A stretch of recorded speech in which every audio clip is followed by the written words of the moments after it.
is war.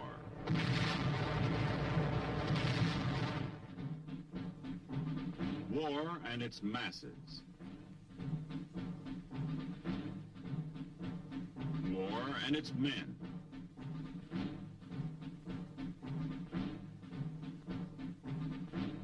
War and its machines.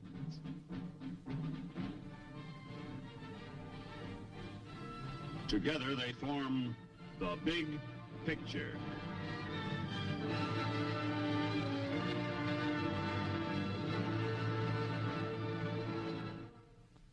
Welcome to the Big Picture. I'm Captain Carl Zimmerman. The Big Picture is a report to you from your Army, an Army committed by you, the people of the United States, to stop communist aggression wherever it may strike. The Big Picture traces the course of events in the Korean campaign through first-hand reports of our combat veterans and through film taken by combat cameramen of the armed forces produced by the Army Signal Corps. These are the men who daily record on film the big picture as it happens, where it happens. Today, our big picture will show the United Nations forces counterattack against the Red Spring offensive. You'll see our troops advance in spite of the spring mud and rain, with support from our air, artillery, and naval forces. And later, you'll meet two veterans of the Korean fighting, Chaplain Joseph Murphy and Captain John Rock, who saw, as it happened, a part of the big picture. Now, let's go back to May 20th, 1951. By 20 May, the second phase of the Red Spring Offensive has been thrown back along the entire front, with the last gap closed on the Eastern Front near Hangui by 24 May. The UN counterattack is launched immediately, driving the communists in full retreat. By the beginning of June, the pursuit, spearheaded by armored columns, has carried the Allies across the 38th parallel into North Korea, where the enemy braces and halts their retreat, forming a defense triangle anchored at Chorwon, Kumhwa, and Pyongyang. By 15 June, UN forces crack the heavy red defenses in their so-called Iron Triangle, taking Kumhwa and Chorwon and advancing north to Pyongyang. During the week 13 to 20 June, the communist air power becomes more aggressive, but suffers heavy losses to the UN air arm. During this period, the line undergoes minor changes as the ground phase subsides to patrol action and sporadic encounters.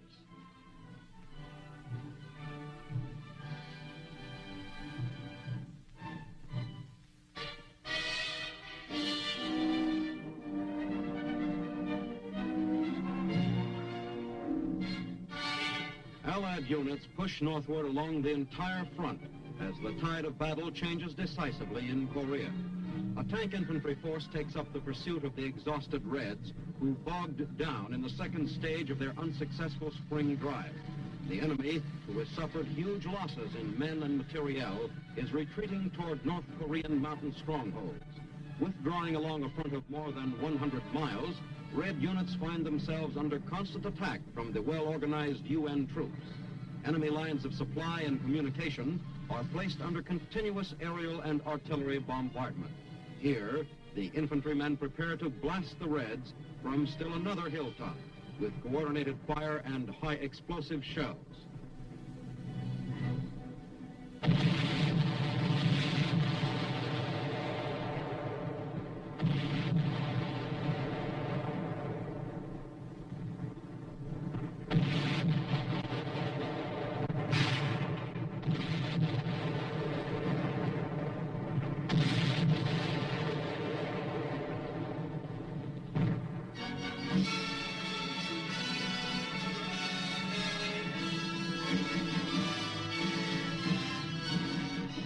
F-51s, in close support of the infantrymen, smash an enemy-held hill position.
Muddy roads hamper the UN ground forces as they continue their offensive.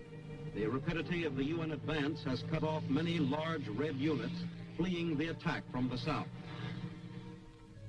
Artillery crews must service their guns, bad weather or not.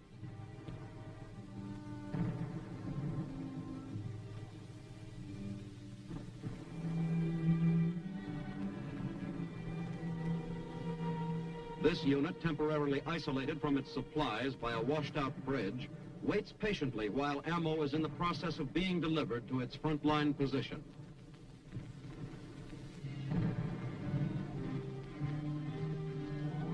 An airlift delivery of the artillery ammo has been decided on, and a break in the weather allows this resupply by air. Once considered an emergency measure, this method is now a routine logistical operation. The cargo planes, which have been dubbed by the soldiers as flying A-frames, come over in the drop zone, releasing more and more of the vitally needed ammunition. The delays caused by the strong torrential rains allow a great number of the retreating communist forces to escape north. But with their ammunition stores being constantly replenished, regardless of poor weather, UN artillery continues its heavy pounding of the enemy. The UN offensive is slowed temporarily, but continues moving into North Korea.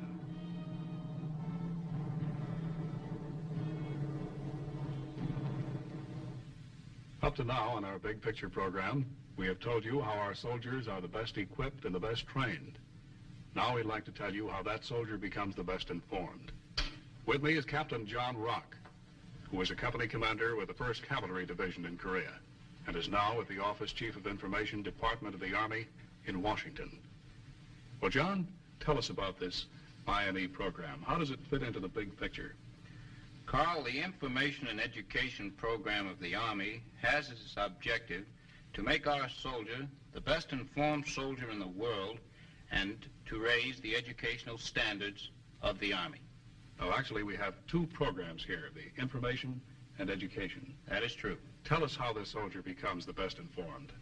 Well, in Korea, which is the topic we're most interested in at the present time, Carl, the soldier has the Army's information radio service, which brings him news not only of what is going on in Korea, but what is going on all over the world. The program is on the air continuously for about 23.5 hours daily. Then, too, he has various publications. The biggest one, of course, being the Stars and Stripes. Here I have a copy. The Stars and Stripes are brought down to the troops on an average of about 1 to every 5 men. You'll see the map that's on this, Carl. It gives the man an opportunity to see exactly where he fits into the big picture. Well, you've told us about newspapers, radio. In what other ways is the soldier informed? Upon rotation off the front line, when it is possible, the commander holds what is known as a command conference. And these conferences are based on an armed forces publication known as the Armed Forces Talk. Here is a copy of one. This particular talk is entitled Communism, the What and the How. The man is told of communism, what it has done, and how it is working. Then he is given an opportunity to express his own views concerning communism and to ask questions concerning the subject. Now, how about the other part of this program, John? How is the soldier educated? Well, Carl, the education program is divided into two parts. First of all, every soldier in the Army must have the equivalent of at least a 5th grade education. If he does not, he must go to school and secure it. That particular part of the education program is mandatory. Every soldier must have the equivalent of at least a 5th grade education. That's just the basic requirement. That is the basic requirement. Over and above that, the soldier is given an opportunity to advance himself in education by taking either extension courses or attending some of the universities which have been set up within the theater so that he can advance in education. Well, now, John, you were a company commander in Korea. First of all, the mission of the Army is to win battles, right? That sure is. Well, now, how does this fit into making this soldier a good fighting man? Carl, we can never have a good fighting man unless he knows what he is fighting for and why he is fighting. And through the information program and the educational program, that message is being brought to the soldier. And by getting it, he is becoming a better fighting man. Thank you, John. And now let's watch this soldier as the UN offensive in May and June of 1951 goes on. An artillery battery prepares for a fire mission to aid UN forces in their counterattack. The men assemble a newly arrived shipment of 155mm howitzer shells for their powerful weapon. Each shell weighs 97 pounds. After stacking the shells, fuses are screwed on. The breech block is carefully cleaned and oiled during the lull between fire missions. This outfit has fired over 130,000 rounds in support of infantry, expending over 6,240 tons of shells.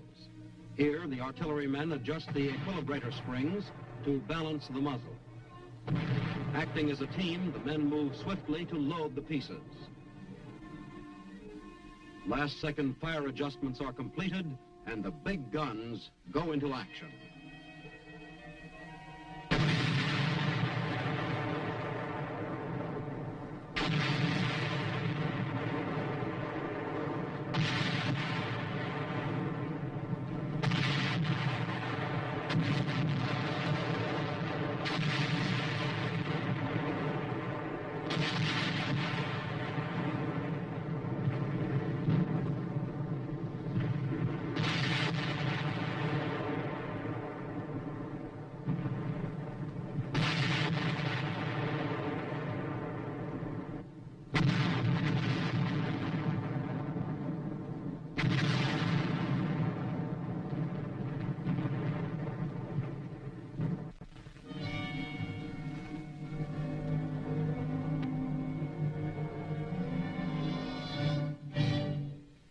As Allied units move northward, strong emplaced positions are constructed to fend off any Red counterattacks. The men await the order to press on and maintain contact with the retreating enemy units. The UN forces swiftly adapt themselves to the hilly Korean terrain.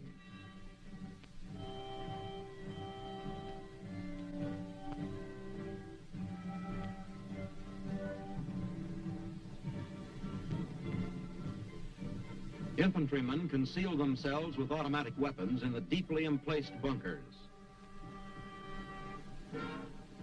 A 75mm recoilless rifle is put to a thorough cleaning.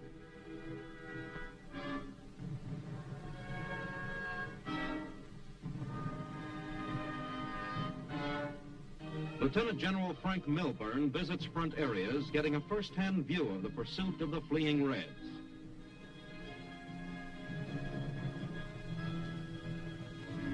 The men jump off, continuing their part of the Allied counterattack. UN infantrymen, well-armed and well-supplied, are capturing large hauls of enemy prisoners for the first time in the Korean War.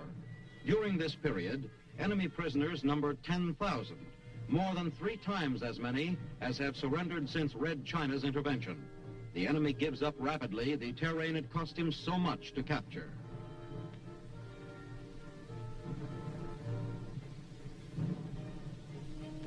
The advance continues as mine detector teams search for mines scattered in the roads and paths by the somewhat disorganized foe.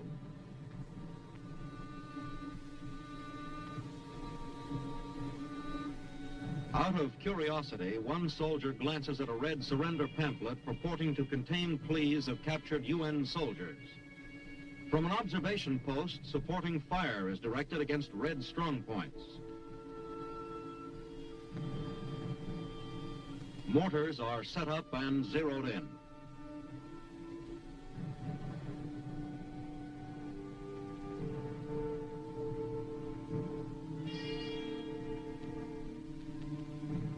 The troops strike another heavy blow against the retreating enemy.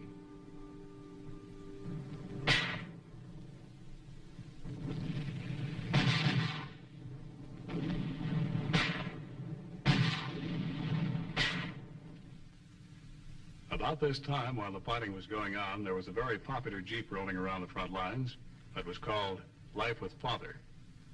This was the Jeep that carried Father Joseph Murphy of Cambridge, Massachusetts, around the 24th Division area. Let's find out what life with Father was like. For here is Father Joseph Murphy. Well, Father, duty in Korea for a chaplain was a good deal different than duty back here in the States, wasn't it? That's correct, Carl. It was different in the sense that we didn't have the regular ecclesiastical appointments as we understand them. A church building, an altar, candelabra, and secondly, of course, there was a war on. And however, for all the differences, there were very definite similarities. Similarities in the sense that we were fundamentally doing the same type work, caring for the religious and the moral welfare of the men.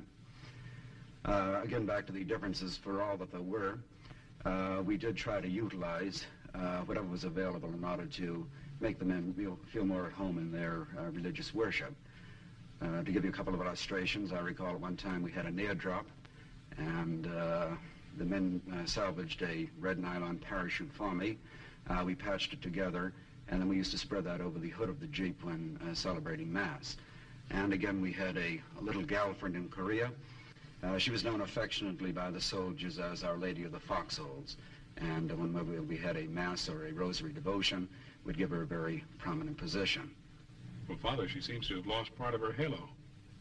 Yes, she has, Carl. And I suppose it's only fitting that, inasmuch as so many of her men were wounded by the war, that she too carry at least one scar. That's well put, Father.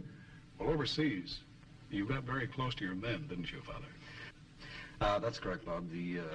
Carl, there was a question of the one family, and we're all undergoing the same experiences. And whatever came, it was the family, the men and ourselves together that had that experience. Well, here's a question, Father, I'm sure all our viewers want me to ask you. Are there any atheists in foxholes? Well, I must confess that after experience in Korea, I am convinced there are no atheists in foxholes. However, I will say in all honesty that it took 2 wars to make believers out of some of the men. Well, Father, you were at the front there, and the boys always weren't Catholic. There were other denominations there, too. Did you take care of all of them? Yes, we did, Carl. We tried to, of course, to provide chaplains of the men's own suasion, Protestant and Jewish, but when such chaplains were not available, then I would hold a general service for all the non-Catholic personnel. Certainly, Father, you've conducted services in many different locations, too, haven't you? Yes, in a variety of sets, locations, in bunkers and the sides of roads. The thing is that no place was too remote, no place was too small, no place was too bombed out not to be utilized for a religious service. And many times, Father, you held these services under fire, didn't you? Yes, Carl, occasionally we did. And to take care of those situations, I used to have an artillery spotter present at the Mass. At the conclusion of the Mass, the priest turns to the congregation. He says in Latin, "Ite missa est," which means the Mass is finished. Well, now during our Masses in Korea, the artillery spotter adapted himself to the Latin usage, and if there was any incoming artillery during the course of the Mass, he would immediately yell out, "Ite missa est," which meant for him, and of course for ourselves, that the Mass was temporarily finished and we all ducked for cover. And I bet it was never said with more emotion, Father. You're not kidding. Well, about this soldier again, you said you got very close to him. What did you think of him, Father? The word for the American soldier is admirable, and I think, frankly, we should put it in the superlative and say most admirable. For the first few months in Korea, the American soldier was strictly a teenager, a Bobby Soxer. And when you consider the tremendous odds against him, the staggering hordes, and the way in which he resisted not only defensively but offensively. We have to stand in complete admiration of him. He's a wonderful fighting man, spiritually, physically. Well, you certainly knew his problems over there, Father. What were some of them? My experience has been that the men were primarily concerned with not the problems at the front, but rather with the problems at home. And of course, the distance from home multiplied those problems, as did a certain frustration, their inability to be at home in the immediate future. Well, now, how can this be remedied, Father? Well, probably the most immediate way in which it can be remedied is by the folks at home keeping the problems at home. The fighting man has enough to concern him in the fighting zone without being unnecessarily burdened by the unpleasantries back at home in the States. Where would you most prefer duty, Father? In Korea, in a battle zone, or here in the States? Well, I think I'll pair that question with you by saying that you prefer duty with a nice group. In other words, what makes a place pleasant or what makes a place unpleasant is not the geographic location, but the crowd that you're with. That's all the difference in the world. Thank you, Father Murphy. Now let's go back and see the fighting as of May and June of 1951 in Korea. An air-ground liaison team directs an F-51 strike as the Allies continue to move forward.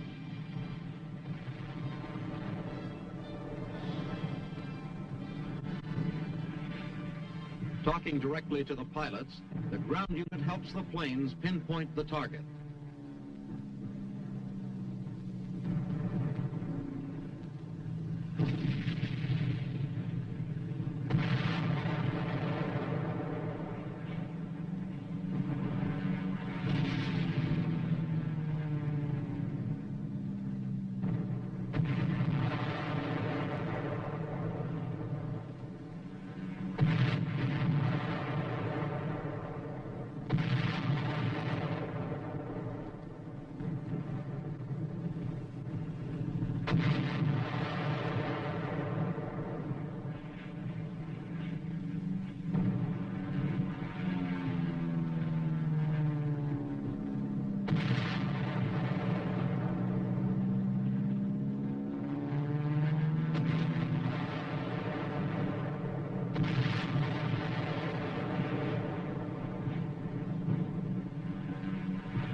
Smoke rises from the burning target as the Air Force helps smash the Reds in North Korea.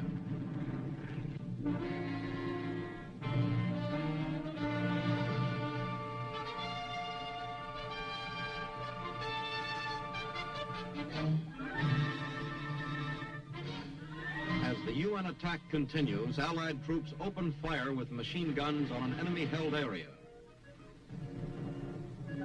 The fire is directed against a small house that harbors the enemy.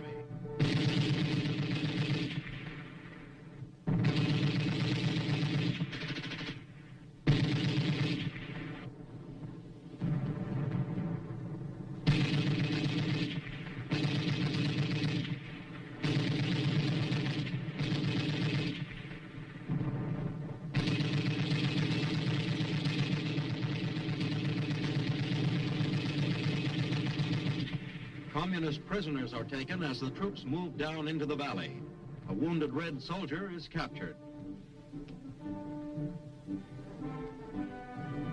The troops push on against the Reds, who hold another hill beyond the valley.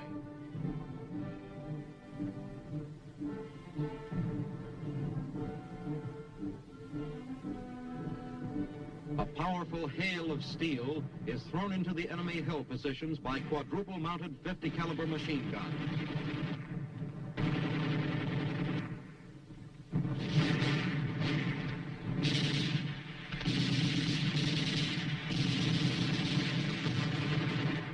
With the main communist force routed from the hill, the soldiers advance cautiously into the area to mop up possible stragglers.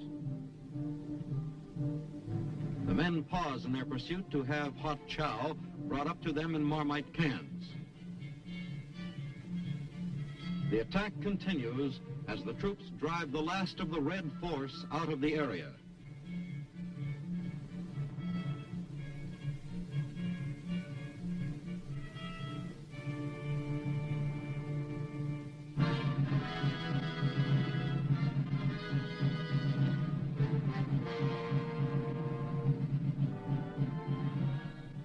A Navy rocket ship loads ammunition for a night mission against Wonsan, North Korea.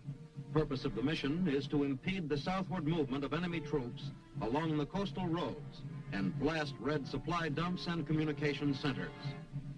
The Navy adds its help to the UN's counterattack as the bombardment begins.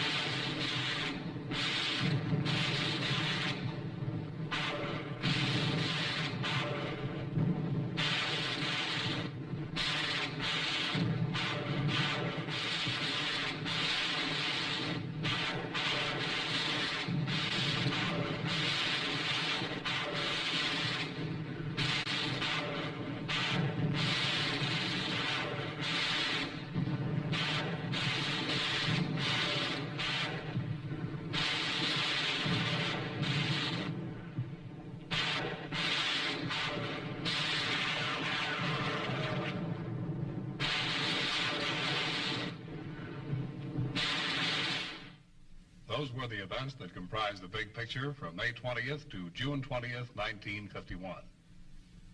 You heard about the mental and spiritual well-being of our troops through the words of our two guests. You heard about life with Father Joseph Murphy. And you heard about the Army's information and education program through Captain John Rock. Our thanks to Chaplain Murphy and Captain Rock for being with us. Now, next week, our big picture will show the beginning of the Korean truce talks. You'll see our truce negotiators in the early meetings at Kaesong. And of course, you'll hear from two combat veterans who saw action with the 8th Army in Korea. This is Captain Carl Zimmerman, inviting you to be with us then.